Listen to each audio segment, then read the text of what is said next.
Okay, ಹಾಗಾದ್ರೆ ಏನ್ ಸಮಸ್ಯೆ ಆಗಿದೆ? ಸಿನಿಮಾಕ್ಕೆ ಇಬ್ಬಿಬ್ರು ಪ್ರೊಡ್ಯೂಸರ್, ಆರಂಭದಲ್ಲಿ ಮುಗಿಯೋ ತನಕ ಒಬ್ರಿದ್ರು, ಯಾರು ಸುಮಂತ್ ಅವರು. ಅದಾದ್ಮೇಲೆ ಏನೋ ಸಮಸ್ಯೆ ಬಂತು ಅಂತ ಕಾಣುತ್ತೆ, ಇನ್ನೊಬ್ರು ಅದನ್ನ ಟೇಕ್ ಓವರ್ ಮಾಡೋಕೆ ಬಂದ್ರು. ಸೊ ಇಬ್ಬರ ನಡುವೆ ಮಾತುಕತೆ ಕೂಡ ಆಗಿತ್ತು. ಓಕೆ, ಸಿನಿಮಾ ರಿಲೀಸ್ ಆಗಿದ್ರಲ್ಲಿ ಲಾಭ ಇಷ್ಟಿಷ್ಟು ನೋಡಿದಾಗ ನನಗಿಷ್ಟು ನಿನ್ನ ಪಾಲಿಗಿಷ್ಟು ಅಂತ ಎಲ್ಲವೂ ಮಾತುಕತೆಯಾಗಿ ಸಿನಿಮಾ ರಿಲೀಸ್ ಆಗಿದೆ. 25 ದಿನವನ್ನು ಪೂರೈಸಿ ಮುನ್ನುಗ್ತಾ ಇದೆ. ಜನ ಅದನ್ನು ಒಪ್ಕೊಂಡಿದ್ದಾರೆ. ಅಂದರೆ ಅಲ್ಲಿಗೆ ಅರ್ಥ ಏನು ಹೇಳಿ? ಲಾಭ ಚೆನ್ನಾಗಿ ಬರ್ತಾ ಇದೆ ಅಂತ. ಈಗ ಆರಂಭದಲ್ಲಿದ್ದಂತಹ ನಿರ್ಮಾಪಕರನ್ನ ಮರೆತು ಬಿಟ್ರೆ ಹೆಂಗೆ? ಅವ್ರ ಕೊಡುಗೆ ಏನು ಹಾಗಾದ್ರೆ ಸಿನಿಮಾಕ್ಕೆ ಏನಾಗ್ತಾ ಇದೆ? ಇವರೊಬ್ಬರಿಗೇನ ಈ ಸಿನಿಮಾದ ಪ್ರೊಡ್ಯೂಸರ್ಗೆ ಈ ರೀತಿಯಾಗಿ ಆಗ್ಬಿಟ್ರೆ ಉಳಿದಂತಹ ಟೆಕ್ನಿಷಿಯನ್ಗಳ ಒಂದು ಸಮಸ್ಯೆ ಏನು? ಅವ್ರನ್ನ ಕೇಳೋರು ಯಾರು? ಇದ್ರ ಬಗ್ಗೆ ಚರ್ಚೆನ ಮಾಡ್ತಾ ಹೋಗೋಣ. ನಮ್ಮ ಜೊತೆ ಗೆಸ್ಟ್ಗಳು ಕೂಡ ಇದ್ದಾರೆ. ನಾನು ಅವ್ರನ್ನ ವೆಲ್ಕಮ್ ಮಾಡ್ಕೊಳ್ತೀನಿ. ಸುಮಂತ್, ಈ ಸಿನಿಮಾದ ಪ್ರೊಡ್ಯೂಸರೇ ನಮ್ಮ ಜೊತೆ ಇದ್ದಾರೆ. ಸರ್ ನಮಸ್ತೆ, ಕಾರ್ಯಕ್ರಮಕ್ಕೆ ಸ್ವಾಗತ. ಸರ್, ಮೊದಲನೇದಾಗಿ ಸಿನಿಮಾ ಹೆಂಗೆ ಹೋಗ್ತಾ ಇದೆ ಸರ್? ಸಿನಿಮಾ ತುಂಬ ಚೆನ್ನಾಗಿ ಹೋಗ್ತಾ ಇದೆ ಮೇಡಮ್. ಇವತ್ತು 6ನೇ ವಾರಕ್ಕೆ ಕಾಲಿಟ್ಟಿದೆ. 6ನೇ ವಾರಕ್ಕೂ 100 ಥಿಯೇಟ್ರ್ವರೆಗೂ ಇದೆ ಅಂತಂದರೆ ಸಿನಿಮಾ ಚೆನ್ನಾಗಿ ಹೋಗ್ತಾ ಇರೋದಕ್ಕೆ ತಾನೇ ಮೇಡಮ್, ಕನ್ನಡಿಗರು ಕೈ ಹಿಡಿದಿರೋದಕ್ಕೆ ತಾನೇ ಮೇಡಮ್ 6ನೇ ವಾರವರೆಗೂ ಬರೋಕ್ಕೆ ಸಾಧ್ಯ. ಓಕೆ, ಏನಾಗಿದೆ ಸರ್ ಇವಾಗ ಸಮಸ್ಯೆ? ಮೇಡಮ್ ಏನಿಲ್ಲ, ನಾನು ಮಾದೇವ ಸಿನಿಮಾಗೆ ಪ್ರೊಡ್ಯೂಸರು. ಸಿನಿಮಾ ಸ್ಟಾರ್ಟ್ ಮಾಡಿದ್ದು ನಾನು, ಬಟ್ ಇವತ್ತು ನಾನು ಎಲ್ಲೂ ಇಲ್ಲ, ಲೆಕ್ಕಕ್ಕೂ ಇಲ್ಲ ಮೇಡಮ್. ನಾನು ಪ್ರೊಡ್ಯೂಸರ್ ಅಂತ ಗುರ್ಸೋದು ಡೈರೆಕ್ಟ್ರು, ನಮ್ಮ ಹೀರೋ ಸರ್ ಇಬ್ಬರು ಬಿಟ್ರೆ ನಮ್ಮ ಟೆಕ್ನಿಷಿಯನ್ಸ್ ಎಲ್ಲರಿಗೂ ಗೊತ್ತಿದೆ ಮೇಡಮ್. ಎಲ್ಲೇ ಪ್ರೆಸ್ ಮೀಟ್ಗಳಾಗಲಿ ಎಲ್ಲೇ ಆಗಲಿ ಎಲ್ಲೂ ನನ್ನ ಹೆಸರು ಗುರ್ಸೋದು ಇಲ್ಲ. ನಾನು ಗುರ್ಸ್ಕೋಬೇಕು ಅಷ್ಟೇ. ನಾನು ಆ ಸಿನಿಮಾದ ಪ್ರೊಡ್ಯೂಸರ್ ಅಂತ ನೀವು ಹೇಳ್ಕೊಂಡು ಓಡಾಡಬೇಕು. ದುಡ್ಡು ಹಾಕಿ ಇವಾಗ ದುಡ್ಡು ಇಲ್ಲ, ಹೆಸರಿಗೆ ಹೆಸರು ಇಲ್ಲ. ನಾನೊಂದು ಆರ್ಟಿಸ್ಟ್ ಆಗಿ ಅಲ್ಲಿ ಆ ಸಿನಿಮಾದಲ್ಲಿ ನಾನು ರೋಲ್ ಮಾಡಿದ್ದೀನಿ. ಜನ ಗುರ್ಸ್ತಾರೆ, ಪ್ರೀತಿಯಿಂದ ಅಪ್ಕೊಂತಾರೆ ಮೇಡಮ್. ಆ ಪ್ರೀತಿಯಿಂದ ಅಪ್ಕೊಂಡು ನಮ್ಗೇನಾದ್ರೂ ಇವಾಗ ಸಕ್ಸಸ್ ಮೀಟ್ ಮೊನ್ನೆ ಒಂದು 25 ದಿನದ್ದು ಒಂದು ನಾವು ಸಕ್ಸಸ್ ಮೀಟ್ ಮಾಡಿದ್ವಿ. ಆ ಸಕ್ಸಸ್ ಮೀಟ್ಗೆ ಹೋಗಿರೋದಕ್ಕೆ ಪ್ರೊಡ್ಯೂಸರ್ ಫೋನ್ ಮಾಡಿಬಿಟ್ಟು ಕೇಶವ್ ಅವರು ನನ್ನ ತಮ್ಮಗೆ ಫೋನ್ ಮಾಡಿ ಹೇಳ್ತಾರೆ, ನಿಮ್ಮ ಅಣ್ಣ ಯಾವನ್ ಹೋಗೋದಕ್ಕೆ? ಪ್ರೊಡ್ಯೂಸರ್ ನಾನೇ ಹೋಗಿ. ಸಿನಿಮಾದ ಪ್ರೊಡ್ಯೂಸರ್ ನೀವು, ಆ ಸಕ್ಸಸ್ ಮೀಟ್ಗೆ ನೀವು ಹೋಗೋ ಹಾಗಿಲ್ಲ. ಯಾಕಿಂತ ಪರಿಸ್ಥಿತಿ ಬಂತು ಸರ್? ಏನಾಯ್ತು? ಅವ್ರಿಗೆ ಹೆಂಗೆ ಅಂತಂದ್ರೆ ಅವ್ರೊಬ್ಬರೇ ಇದು ಮಾಡ್ಕೋಬೇಕು, ಅವ್ರು ಯಾರನ್ನೂ ಹೆಸರು ಒಬ್ರಿಗೆ ಬರಬೇಕು, ದುಡ್ಡು ಯಾರಿಗೂ ಹೋಗ್ಬಾರ್ದು. ಆ ಒಂಥರ ಮೈಂಡ್ ಸೆಟ್ ಅಲ್ಲಿ ಜೊತೆನಲ್ಲಿ ನಾನು ಇದ್ದೀನಿ ಮೇಡಮ್. ಈಗ ರಿಲೀಸೇ ಆಗ್ದಿರೇ ಇರೋ ಸಿನಿಮಾ ಮೇಡಮ್ ಇದು. 2 ತಿಂಗಳ ಮುಂಚೆ ನಾನು ಸ್ಟೇ ತರ್ತೀನಿ ಮೇಡಮ್. ಸಿನಿಮಾ ರಿಲೀಸ್ ಆಗ್ಬಾರ್ದು, ನಾನು ದುಡ್ಡು ಕೊಡಬೇಕು. 2 ವರ್ಷ ಗ್ಯಾಪ್ ಬರುತ್ತೆ ನನಗೂ ಕೇಶವ್ ಅವ್ರಿಗೆ. 2 ವರ್ಷ ನನ್ನನ್ನು ದೂರ ತಳ್ಳಿದ್ರು. 2 ವರ್ಷ ದೂರ ತಳ್ಳಿ ಅವರು ಮಿಕ್ಕಿದ್ದ ಪೋರ್ಷನ್ ಏನಿದೆ ಸಿನಿಮಾ ಮಾಡಿದ್ರು. ನಂದು ಸಿನಿಮಾನಲ್ಲಿ ಇನ್ನೂ ನಂದು ಆಕ್ಟಿಂಗ್ ಇತ್ತು. ಇವನು ಇರಬಾರ್ದು, ಸಿನಿಮಾನಲ್ಲಿ ಇರಬಾರ್ದು. ಸಿನಿಮಾ ಟೀಸರ್ ರಿಲೀಸ್ ಆಗುತ್ತೆ ಮೇಡಮ್, ಅಲ್ಲೂ ನಾನಿಲ್ಲ.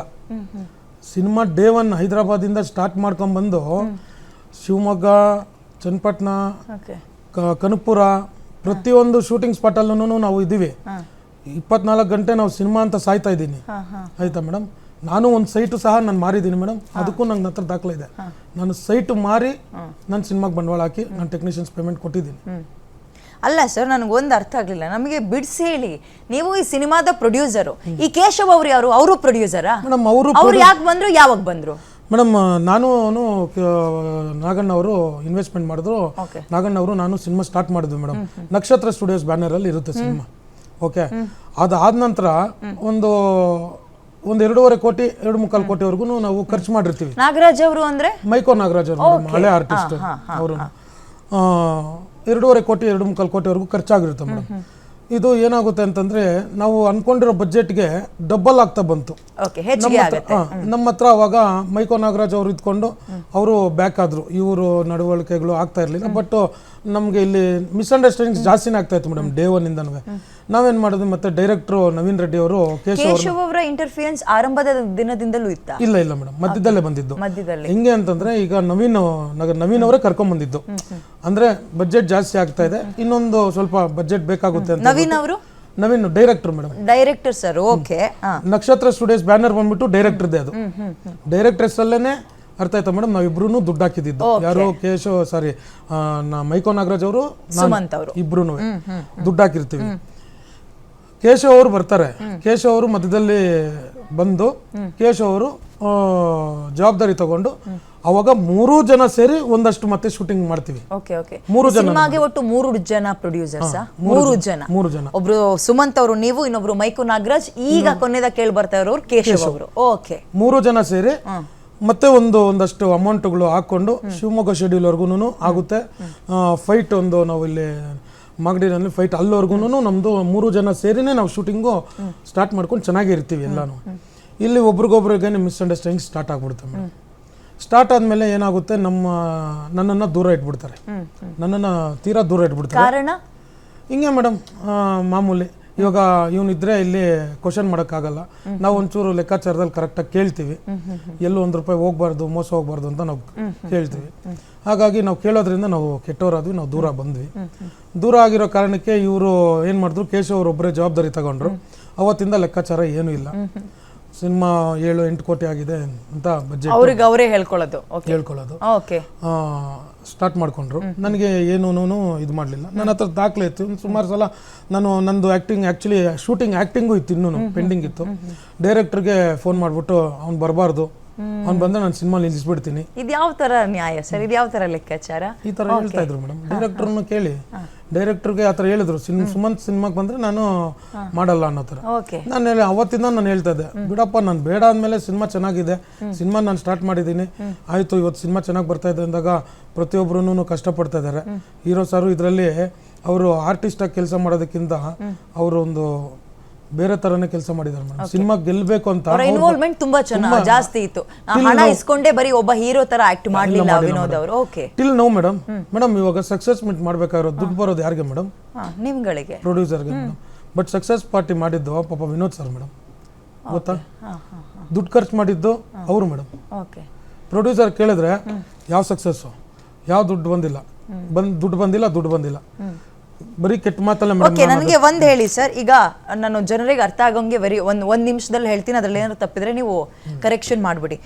ಮಾದೇವ ಅನ್ನುವಂತಹ ಸಿನಿಮಾವನ್ನ ನೀವು ಮತ್ತೆ ಮೈಕು ನಾಗರಾಜ್ ಅವರು ಇಬ್ರು ಪ್ರೊಡ್ಯೂಸ್ ಮಾಡೋಕೆ ಶುರು ಮಾಡ್ತೀರಿ, ಹಣ ಹಾಕ್ತಿರಿ. ನೀವು ಅಂದ್ಕೊಂಡ್ರಿ 1.5-2 ಕೋಟಿ ಒಳಗೆ ಮುಗ್ದು ಹೋಗುತ್ತೆ ಅನ್ಕೊಂಡು ನೀವು ಶುರು ಮಾಡ್ತೀರಿ. 4 ಕೋಟಿ ಅಂತ ಪ್ಲಾನ್ ಆಗಿತ್ತು. ಓಕೆ, ನೀವು ಅರ್ಧ ಅವರು ಅರ್ಧ ಅಂತ ಅನ್ಕೊಂಡ್ರಿ. ಬಟ್ ಹೋಗ್ತಾ ಎಕ್ಸ್ಪೆನ್ಸಸ್ ಜಾಸ್ತಿ ಆಯ್ತು. ಸೊ ನಿಮ್ ಕೈಲಿ ಹ್ಯಾಂಡಲ್ ಮಾಡಕ್ ಆಗ್ಲಿಲ್ಲ. ಆಗ 3ನೇ ವ್ಯಕ್ತಿಯ ಎಂಟ್ರಿ ಆಗುತ್ತೆ, ಅದೇ ಈ ಕೇಶವ್ ಅವರು. ಬಟ್ ಸಿನಿಮಾ ಹಂತದಲ್ಲಿ, ಅಂದ್ರೆ ಮುಗಿಯೋ ಹಂತದಲ್ಲಿ ಅವ್ರು ಬರ್ತಾರೆ. ಬರ್ತಾ ನಿಮ್ಗಳನ್ನ ಅವಾಯ್ಡ್ ಮಾಡಕ್ ಶುರು ಮಾಡ್ತಾರೆ. ಎಲ್ಲಿ ತನಕ ಅಂದ್ರೆ ನಿಮ್ಮ ಇನ್ವಾಲ್ವ್ಮೆಂಟ್ ಇರಲ್ಲ ಸಿನಿಮಾದಲ್ಲಿ. ಬರೀ ನಿಮ್ದೊಂದು ಆಕ್ಟಿಂಗ್ ಅಂತ ಅಷ್ಟೇ ಅಲ್ಲ, ಅಲ್ಲಿ ಏನಾಗ್ತಾ ಇದೆ, ಆಗು ಹೋಗು ಏನು, ಸಿನಿಮಾ ಹೇಗೆ ರೆಕಾರ್ಡ್ ಆಗ್ತಾ ಇದೆ, ಶೂಟ್ ಆಗ್ತಾ ಇದೆ, ಇದು ಯಾವ್ದ್ರ ಬಗ್ಗೆ ನಿಮ್ ಗಮನಕ್ಕೆ ತರಲ್ಲ. ಬಟ್ ನೀವು ಅಲ್ಲಿ ತನಕ ಹೆಂಗ್ ಸುಮ್ನಿದ್ರಿ ಸರ್? ಮೇಡಮ್, ಸುಮ್ನಿದ್ರೆ ಅಂದ್ರೆ ಈಗ ಎಲ್ಲ ಡೈರೆಕ್ಟರ್ ಆಗ್ಬೋದು. ಡೈರೆಕ್ಟರ್ ಯಾರ ಪರವಾಗಿದ್ರು ಮೇಡಮ್? ನ್ಯಾಯ ಪರವಾಗಿದ್ರು. ಈಗ ಡೈರೆಕ್ಟರ್ ಯಾರು ಪರವಾಗಿರೋದು ಬೇಡ ಮೇಡಮ್, ನ್ಯಾಯ ಪರವಾಗಿದಾರಲ್ವಾ ಅಷ್ಟೇ. ಡೈರೆಕ್ಟರ್ ಗೊತ್ತಿದೆ ದುಡ್ಡು ಹಾಕಿರೋದು. ಡೈರೆಕ್ಟರ್ ಏನ್ ಹೇಳ್ತಾ ಇದ್ರು, ಸಿನಿಮಾ ಕಂಪ್ಲೀಟ್ ಆಗ್ಲಿ, ನೀನ್ ದುಡ್ಡೆಲ್ಲೂ ಹೋಗಲ್ಲ.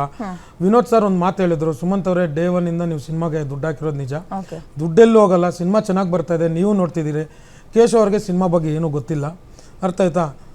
ದುಡ್ಡೆಲ್ಲೂ ಹೋಗಲ್ಲ, ಆರಾಮಾಗಿ ಸಿನಿಮಾಗೆ ಫಸ್ಟ್ ಪ್ರೊಡ್ಯೂಸರ್ ಅಂದ್ರೆ ನಾನು ಕೇಳ್ತಾ ಇರೋದು, ಇಲ್ಲಿ ತನಕ ಯಾವ್ದಾದ್ರು ಪ್ರೊಡ್ಯೂಸ್ ಮಾಡಿದಾರಾ ಕೇಶವ್? ಇದು ಮೊದಲನೇ ಸಿನಿಮಾ. Okay okay. ಹಾಗಾಗಿ ಅವ್ರನ್ನ ಕರ್ಕೊಂಡ್ ಬಂದಿದ್ ಯಾರು? ಹೇಗೆ ಎಂಟ್ರಿ ಆದ್ರು ಸಿನಿಮಾಕ್ಕೆ ಅವರು? ನವೀನ್ ರೆಡ್ಡಿ ಅವರೇ ಕರ್ಕೊಂಡ್ ಬಂದಿದ್ದು. ಓಕೆ. ನವೀನ್ ರೆಡ್ಡಿ ಅವ್ರು ಕರ್ಕೊಂಡ್ ಬಂದಿದ್ದು ಅಂತಂದ್ರೆ ಅವರು ಡೈರೆಕ್ಟರ್ ನವೀನ್ ಅವ್ರು ಕರ್ಕೊಂಡ್ ಅಂದ್ರೆ ಸಿನಿಮಾ ಚೆನ್ನಾಗಿ ನಮ್ದು ಶೂಟಿಂಗ್ ಆಗೋ ಟೈಮಲ್ಲೆಲ್ಲ ಒಂಚೂರು ಪಬ್ಲಿಸಿಟಿ ಚೆನ್ನಾಗಿತ್ತಲ್ವಾ, ಇವ್ರು ಒಂದು ಒಳ್ಳೆ ಸಿನಿಮಾಗೆ ದುಡ್ಡು ಹಾಕ್ತೀನಿ, ನಾನು ಒಂದೂವರೆ ಕೋಟಿ ಹಾಕ್ತೀನಿ ಅಂತ ಹೇಳ್ಬಿಟ್ಟು ಬಂದಿದ್ದು ಮೇಡಮ್. ಬಂದಾಗ ನವೀನ್ ಅವರು ಒಂದು ಅವಕಾಶ ಮಾಡಿಕೊಟ್ರು ಅವ್ರಿಗೆ, ಆಯ್ತಾ? ಮಾಡಿಕೊಟ್ಟಾಗ ಇವರು ಸ್ವಲ್ಪ ತೊಂದರೆಗಳು ಮಾಡ್ತಾ ಇದ್ರು. ಬಂದು 1-1.5 ತಿಂಗಳು 2 ತಿಂಗಳಿಗೆ ತೊಂದರೆಗಳು ಮಾಡ್ತಿದ್ರು. ಬಟ್ ನವೀನ್ ಅವರು ಒಬ್ಬರು ಇನ್ವೆಸ್ಟರ್ನ ಹುಡುಕಿದ್ರು, ಎಲ್ಲಾರ್ದು ಕ್ಲಿಯರ್ ಮಾಡೋ ಥರ. ಸುಮಂತ್ ಅವ್ರದ್ದು ಕ್ಲಿಯರ್ ಆಗುತ್ತೆ, ಮೈಕೋ ನಾಗರಾಜ್ ಅವ್ರದ್ದು ಕ್ಲಿಯರ್ ಆಗುತ್ತೆ. ಕೇಶವ್ ಅವರು ಅವತ್ತಿಗೆ 1,20,00,000 ಹಾಕಿರ್ತಾರೆ. ಅವರು 1,20,00,000 ಅವರು ಹಾಕಿರ್ತಾರೆ, ನಾನು 1,20,00,000 ಹಾಕಿಬಿಟ್ಟಿರ್ತೀನಿ. ಆವಾಗ ನವೀನ್ ಅವರು ಒಂದು ಇನ್ವೆಸ್ಟರ್ ಕರ್ಕೊಂಬಂದು ಎಲ್ಲರೂ 3 ಜನ ಕ್ಲಿಯರ್ ಮಾಡ್ಕೊಳ್ಳಿ, ಸಿನಿಮಾ ಬೇರೆಯವ್ರು ಬಿಟ್ಕೊಟ್ರಿ, ಸಿನಿಮಾ ಚೆನ್ನಾಗಿ ಹೋಗ್ತಾ ಇದೆ ಅಂತ ಹೇಳ್ಬಿಟ್ಟು ಹೇಳ್ತಾರೆ. ಅವಾಗ ಅವ್ರು ಒಪ್ಪೋದಿಲ್ಲ. ಓಕೆ ಓಕೆ, ನಿಮ್ ಶೇರ್ ನೀವು ತಗೊಳ್ಳಿ, ಬೇರೆ ಒಬ್ಬರನ್ನ ಕರ್ಕೊಂಬರೋಣ ಅಂತ ಹೇಳ್ತಾರೆ. ಬಟ್ ಅವ್ರು ಕೇಶವ್ ಅವರು ಒಪ್ಪೋದಿಲ್ಲ.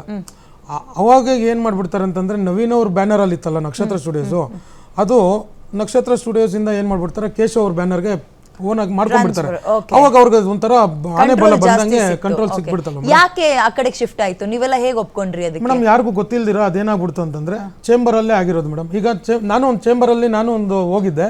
ಚೇಂಬರ್ ಅಲ್ಲಿ ಇವತ್ತು ನನ್ನ ಪ್ರೊಡ್ಯೂಸರ್ ಅಂತ ಹೇಳಿ ನನ್ನ ಕರೆಸಿ ನನ್ನ ಮುಂದೆ ಮಾಡಿದಿದ್ರೆ ನಾನು ತಪ್ಪು ಒಪ್ಕೊಂತ ಇದ್ದೆ. ಫಿಲ್ಮ್ ಚೇಂಬರ್ ಅಲ್ಲಿ ಆಗಿದ್ದು. Okay. ಅರ್ಥ ಆಯ್ತಾ? ನವೀನ್ಗೆ ನಾನು ಕೇಳ್ತೀನಿ ಮೇಡಮ್, ಯಾಕಪ್ಪ ನೀನ್ ನನ್ನ ದುಡ್ಡು ಹಾಕಿರೋದು ನಿಜ, ಎಲ್ಲರೂ ಚೇಂಬರ್ ಅಲ್ಲಿ ಕೂಡ್ಸ್ಬಿಟ್ರು ಮಾಡಿಸ್ಬಿಟ್ರು ಅಂತ ಹೇಳಿದ್ರು.